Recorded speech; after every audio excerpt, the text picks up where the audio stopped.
It's that time again in Ninja November. On this video, it will be specifically about the Ninja Gaiden Master Collection, but I will make some notes about the original ports and spin-off games.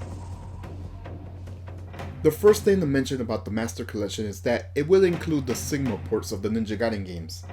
For those who don't know, at the time when the Sigma games came out, they were considered like a bonus version of a game. Similar to Street Fighter 2, Super Street Fighter 2, or here's a better example on something I review: Onimusha Warlords for the PS2 and Genma Onimusha for the Xbox.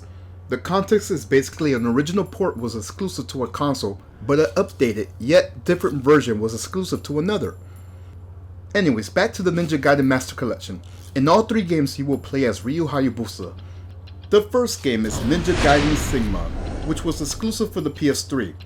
Sigma is an updated version of the Ninja Gaiden reboot that came out in 2004 for the Xbox. The game has a reputation for being hard, but that's really debatable. In Sigma, Ryu is on a quest to retrieve a stolen sword from his village. The gameplay I will say is pretty good. You have your basic light and heavy attacks, you got blocks and counters, the combat is very fluid. It's something I always praise throughout the series. Throughout the game, Ryu will have additional weapons. He also has projectiles, which could be handy in tight spots. Ryu will not only have weapons, but also ninpo spells. There is a variety of them, and it's worth experimenting with each magic casting. One more thing I will say about Ryu's combat is, I love two moves from Hayabusa, and it's the Flying Swallow and the Izuna Drop.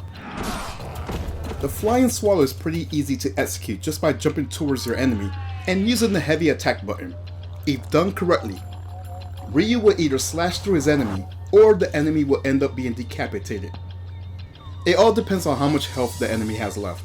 The Izuna Drop is Hayabusa's iconic air stunning suplex. This one is a little tricky to perform, but if your button timing is right, Ryu will hop up and slash his enemies in the air, grapple them in midair, and boom! Boom! Boom! Gosh, I love that move. Alright. Enough about the gameplay. There is additional segments that's not included in the original. For example, there's a pointless battle between Ryu and Doku. In the original version, it's just a cutscene of Ryu seeing his longtime friend being slaughtered, and then Ryu is defeated. In the Sigma port, you have to fight Doku, but don't even bother to beat him. Ryu hasn't leveled up by this point of the game, so you're meant to lose. My first expectation was like, what was the point of fighting him then? Anyways, aside from the additional encounters, you also have an additional character to play as. In this case, it will be Rachel. Now, Rachel was always in the main game, but she was always in the cutscenes. But in Sigma, you play as her. Also, it looks like she encounters certain fiends from another Ninja Gaiden game. These fiends are never mentioned in the original, and I guess it's fan service for whoever played the DS game. And speaking of fan service, look, I forgot to mention the essence. There's blue essence which could heal you, yellow essence that could be used as money, and there's red essence. This is for your ninpo magic. I mentioned earlier, yellow essence is money. Why does Ryu need money? Well, there is a shopkeeper who will aid him for a good price, which includes items, scrolls, magic, and also blacksmithing. His name is Muramusa, and he's quite wise and friendly. The last thing that I will mention is the collectibles. Throughout Ryu's quest, he will find these golden scarabs. The shopkeeper has a liking to these golden bugs. If you collect a certain amount, he will give you some gifts that can help you. In the original Ninja Gaiden for the Xbox, if you find all the scarabs, you'll be able to play the Ninja Gaiden trilogy for the NES. It's a pretty cool Easter egg. However, in the Sigma port, you probably would just unlock a trophy or an achievement, so meh. Anyways, Ninja Gaiden Sigma is a great reintroduction to the series. Check it out. The next game will be Ninja Gaiden Sigma 2, and this game goes bigger and better. Ryu returns as he takes on the fiends.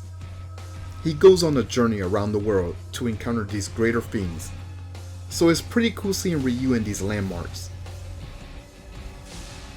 The gameplay has improved a lot. It feels very fluid. Ryu can now dismember limbs from enemies, and not only that, but he could land a finishing blow when he dismembers his enemies. Items are even more limited in your inventory.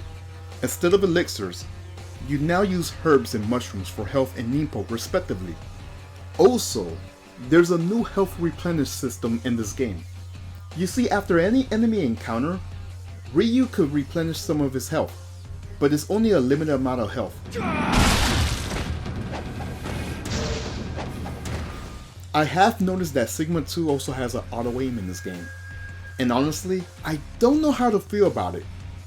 Mainly because in some parts it makes things easy, especially specific boss fights. But in other cases I don't mind it to get rid of trigger happy enemies. I will say this about Sigma 2. The gore seems very tame compared to the original Xbox 360 port of Ninja Gaiden 2. However, Sigma also has additional chapters which will feature Rachel again, Momiji returning from the DS game, and Ayane, my favorite Kunoichi. Their involvement in the game doesn't really add anything to the story, but it just established that the fiends are all over the world, and Ryu isn't by himself to take them down. As far as collectibles, you have these crystal skulls. They will be the equivalent of the golden scarabs from the previous game.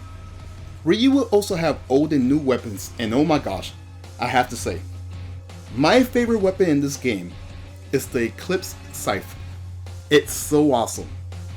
I love the combos used with it, specifically the Charge Ultimate technique and the Air Sickle combo.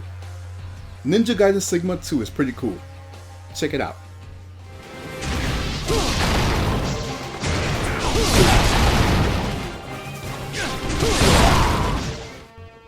The last game is Ninja Gaiden 3, Razor's Edge. This is the updated version of Part 3. This will be the first sequel and updated game that came out on all consoles at the same time. Well, kind of. Razor's Edge was an exclusive for the Wii U for a few months until it was ported on the 360 and PS3 later. As far as story, Ryu is hunted by this masked man called the Regent of the Mask. He kinda reminds me of the protagonist from V for Vendetta. He uses a rapier that gives him fast and deadly stabs. He curses Ryu's arm, which throughout the game could weaken him, but gives him a bloodlust. It's kinda like a gift and curse. There is a side story where you could play as Ayane. Her story doesn't really affect the story at all, but it gives you an opportunity to play as Ayane. Also, Momiji returns to assist Hayabusa while playing a main mission. Gameplay wise, the combat is actually more fluid than possible. The big selling point of the game is the Steel on Bone technique. It's basically a counter to enemies or even bosses when they attack. When you see that red cloud appear around your enemy, that is your window to use the Steel on Bone technique. I will say that this game will be the bloodiest of the series.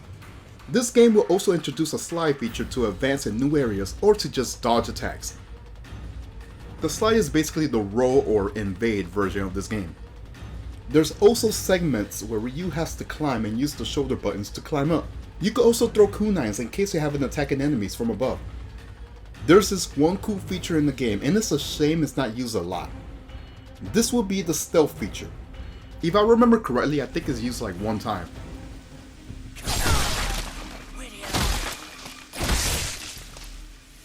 This game would use quick time events.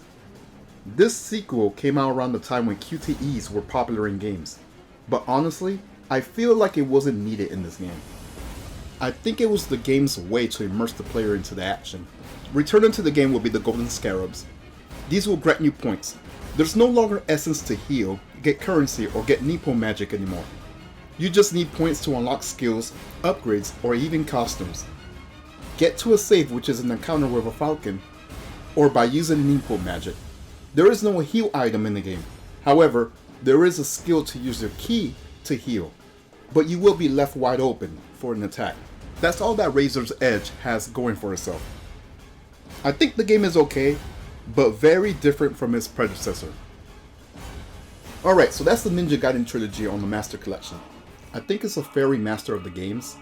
It's really a shame that the collection doesn't have the original ports or even the variations of the Ninja Gaiden games. Ninja Gaiden is definitely one of my favorite franchises, and I enjoy revisiting this franchise anytime.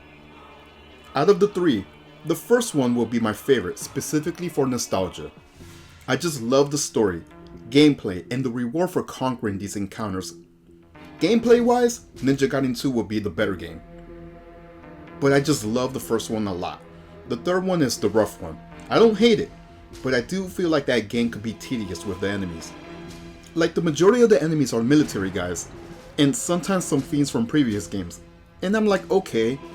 Also, I'm not a fan of the new enemies, specifically the Chimeras and the Alchemists. They will not go down in one sitting. Also, I don't know how to feel about Ryu being unmasked many times in the game. His English voice actor is recast by Troy Baker. And I'm like, whatever. Razor's Edge will be my least favorite of the bunch, but I won't say I hate it. It's just very different. I will say this. I do like the fact that Razor's Edge lets you play as Ayane, Momoji, and Kasumi in the game's chapter, so there is replayability. It's really how much you could put up, because as I mentioned before, this game could be tedious. But yeah, you can't go wrong with the first two games. That's all I have for this video. I hope you enjoyed. Peace.